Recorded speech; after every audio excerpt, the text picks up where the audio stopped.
Hi guys, welcome back to my channel. ತುಂಬ ದಿವಸ ಆದಮೇಲೆ ಇವತ್ತು ನೈಟ್ ವ್ಲಾಗನ್ನು ಮಾಡ್ತಾ ಇದ್ದೀನಿ. ಟೈಮ್ ಬಂದು ಇವಾಗ 11:20 ಆಯಿತು. ಹಾಗೆ ಇವತ್ತಿನ ಡೇಟ್ ಬಂದು 29, 30ಗೆ ಪ್ರಾಗ್ಯನ್ ಬರ್ಡೇ, ಮಾರ್ಚ್ 30ಗೆ. ಸೊ ಅವಳಿಗೆ ವಿಶ್ ಮಾಡಬೇಕಂತ ಹೇಳಿ ನಾನು ಮಲಗಿದ ಮೇಲೆ ನಿದ್ದೆ ಬಂದು ಹೋಗುತ್ತೆ, ಮತ್ತು ಇಲ್ಲ ಅಲ್ರಾಮ್ ಇಟ್ಕೋಬೇಕು. ಸೊ ಹಾಗಾಗಿ ನ್ಯೂಸ್ ನೋಡಿಕೊಂಡು ಸ್ವಲ್ಪ ಟೈಮ್ ಪಾಸ್ ಮಾಡ್ತಾ ಇದ್ದೀನಿ. 12 ಗಂಟೆ ಕರೆಕ್ಟಾಗಿ ಅವಳಿಗೆ ವಿಶ್ ಮಾಡುವ ಅಂತ ಹೇಳಿ. ಪ್ರಾಗ್ಯನ್ ಬರ್ಡೇನ ನಾವು ಇಲ್ಲಿ ಮಾಡ್ತಾ ಇಲ್ಲ, ಯಾಕಂದರೆ ನಾವು ಅಮ್ಮನ ಮನೆಯಲ್ಲೇ ಮಾಡುವ ಅಂತೇಳಿ. ಅಕ್ಕನ ಮಗಳು ಕೂಡ, ಅಕ್ಕ ಎಲ್ಲ ಬರ್ತಾರೆ. ಸೊ ಎಕ್ಸಾಮ್ ಮುಗಿಲಿಲ್ಲ ಅವಳದಿನ್ನು, ಒಂದು ಎಕ್ಸಾಮ್ ಬಾಕಿ ಇದೆ, ಅದೆಲ್ಲ ಮುಗಿಸ್ಕೊಂಡು ಊರಿಗೆ ಹೋಗಿ ಮತ್ತೆ ನಾವು ಮಾಡುವ ಅಂತ, ಬರ್ಡೇ ಇನ್ನೊಂದು ದಿವಸ ಸಪ್ರೇಟಾಗಿ ಮಾಡುವ ಅಂತ ಹೇಳಿ ಪ್ಲ್ಯಾನ್ ಎಲ್ಲ ಮೊದಲೇ ಮಾಡ್ಕೊಂಡಿದ್ವಿ. ಸೊ ಹಾಗಾಗಿ ನಾಳೆ ಅವಳದ್ದು ಬರ್ಡೇ ಸೆಲೆಬ್ರೇಷನ್ ಏನು ಮಾಡಲ್ಲ.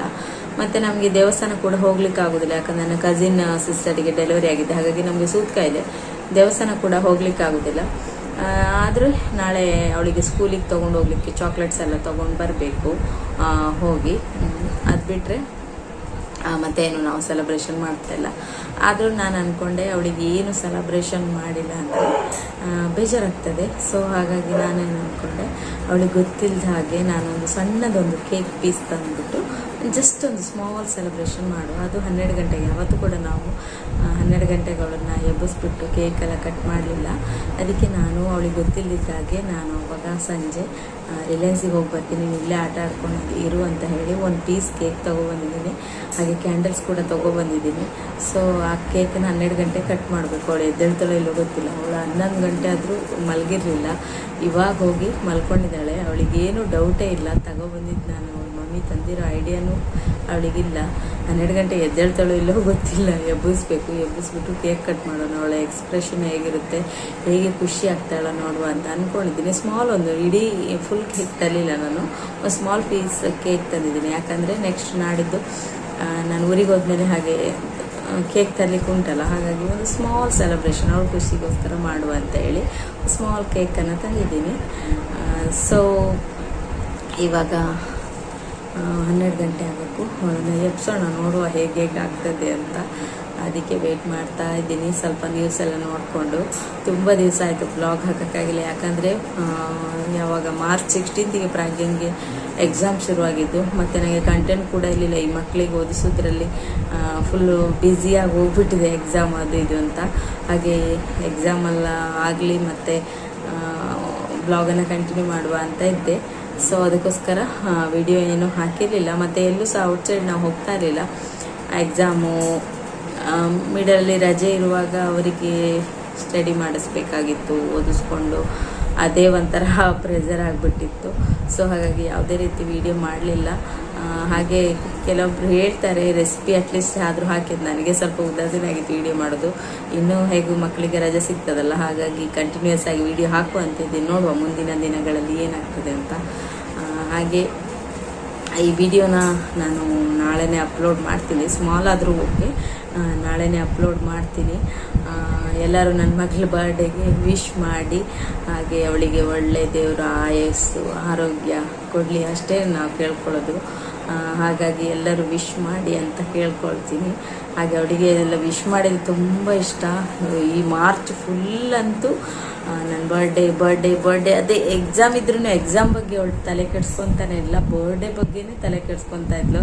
ನಾನು ಅದೇ ಹೇಳಿದ್ವಿ, ಮಾರ್ಚ್ ತಿಂಗಳಲ್ಲಿ ನೀನು ಯಾಕೆ ಹುಟ್ಟಿದ್ದಂತ ಹೇಳಿ. ಎಕ್ಸಾಮ್ಗಿಂತ ಬರೀ ಅವಳಿಗೆ ಅವಳದ್ದು ಬರ್ಡೇದೆ. ದಿವಸ ಮಾರ್ನಿಂಗ್ ಎದ್ದೇಳ್ತಾಳೆ, ಹೇಳುದು ಮಮ್ಮಿ ಇವತ್ತು 5 ಡೇಸ್ ಇದೆ ನನ್ನ ಬರ್ಡೇಗೆ, ಇವತ್ತು 4 ಡೇಸ್ ಇದೆ, ಇವತ್ತು 3 ಡೇಸ್ ಇದೆ, ಇವತ್ತು 6 ಡೇಸ್ ಇದೆ, ನಾನು ಸ್ಕೂಲಿಗೆಲ್ಲ ಚಾಕ್ಲೇಟ್ ಕೊಡಬೇಕು, ಯಾವತ್ತು ಕೊಡಲಿ ಅಂತ. ಏನೋ ಅವಳಿಗೆ ಅದೇ ಒಂದು ಎಕ್ಸೈಟ್ಮೆಂಟ್. ಆಲ್ಮೋಸ್ಟ್ ಎಲ್ಲ ಮಕ್ಕಳಿಗೂ ಹಾಗೆ ಅಂದ್ಕೊತೀನಿ. ನಾವೆಲ್ಲ ಚಿಕ್ಕವರಿರ್ಬೇಕಾದ್ರೆ ಅಷ್ಟು ಎಕ್ಸೈಟ್ಮೆಂಟ್ ನಮಗಿರಲಿಲ್ಲ, ಯಾಕಂದರೆ ಬರ್ಡೇ ಮಾಡೋರೇ ಇರಲಿಲ್ಲ. ಸೊ ಅವಳಿಗಂತೂ ಫುಲ್ ಎಕ್ಸೈಟ್ಮೆಂಟ್ ಆಯ್ತಾ, ತುಂಬಾ ಖುಷಿಯಾಗಿದ್ಲು. 1 ಮಂತ್ ಫುಲ್ ಅವಳ ಬರ್ಡೇ ಮಂತ್ ಅಂತಲೇ ಸೆಲೆಬ್ರೇಟ್ ಮಾಡ್ತಿದ್ದು. ಹಾಗೆ ಸ್ಮಾಲ್ ಒಂದು ಕೇಕ್ ಕಟ್ ಮಾಡೋಣ, ಅವಳ ಒಂಥರ ಹೆಂಗೆ ಖುಷಿಯಾಗಿರ್ತಾಳೆ ನೋಡುವ ಅಂತ ನಾನು ತೊಗೊಂಡು ಬಂದಿದ್ದೀನಿ. ಹಾಗೆ ಫ್ರಿಜ್ಜಲ್ಲಿ ಇಟ್ಟಿದ್ದೀನಿ. ಬರುವಾಗ ಅವಳು ನೋಡ್ತಾ ಇದ್ಲು, ಹಾಗೆ ಕರ್ಚಿಪಲ್ಲಿ ಮುಚ್ಚಿಟ್ಕೊಂಡು ಪಟಕ್ಕಂತ ಬಂದು ಫ್ರಿಜ್ಜಲ್ಲಿ ಇಟ್ಬಿಟ್ಟೆ. ಈಗ ಐಡಿಯಾನೂ ಇಲ್ಲ ಅವಳಿಗೆ ಕೇಕ್ ತಂದಿದ್ದಾರೆ ಅನ್ನೋದು. ಹಾಗೆ ಕ್ಯಾಂಡಲ್ಸ್ ಎಲ್ಲ ತಗೊಬಂದಿದ್ದೀನಿ. ನೋಡುವ ಎದ್ದೇಳ್ತಾಳ, ಹೇಗೆ ನಿದ್ದೆಗಣ್ಣಲ್ಲಿ ಎಕ್ಸ್ಪ್ರೆಷನ್ ಹೇಗಿರುತ್ತೆ ಅಂತ ಹೇಳಿ. ಹಾಗೆ ಆಮೇಲೆ ನಾನು ಇವಾಗ ಆಯಿತು 11:30 ಆಯಿತು. ಕರೆಕ್ಟ್ 12 ಗಂಟೆಗೆ ವಿಡಿಯೋವನ್ನು ಸ್ಟಾರ್ಟ್.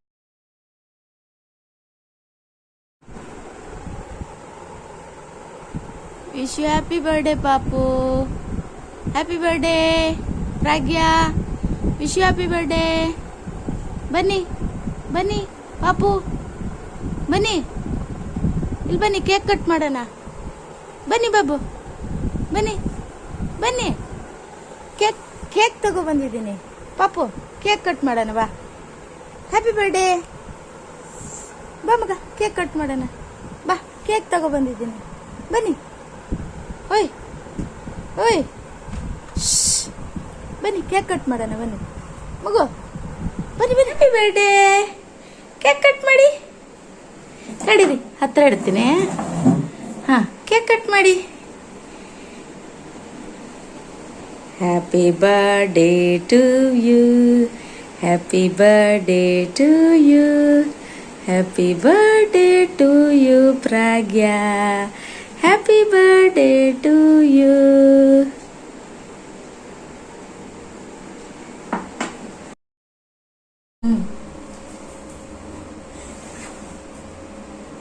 ಹ್ಯಾಪಿ ಬರ್ಡೇ ಮಗ್ನೆ, ಹ್ಯಾಪಿ ಬರ್ಡೇ.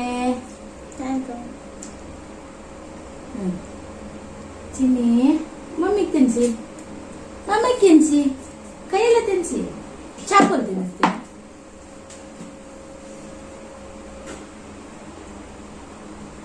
Thank you.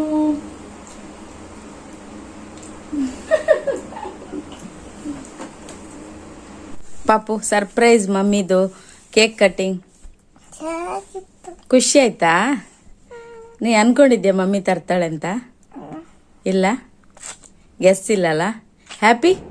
ಎಷ್ಟು ಖುಷಿ ಆಯ್ತು? ತುಂಬಾ ಖುಷಿ ಆಯ್ತಾ? ಹಾ, ಮಗಿದ ಹುಟ್ಟಿದಬ್ಬ ಇವತ್ತು.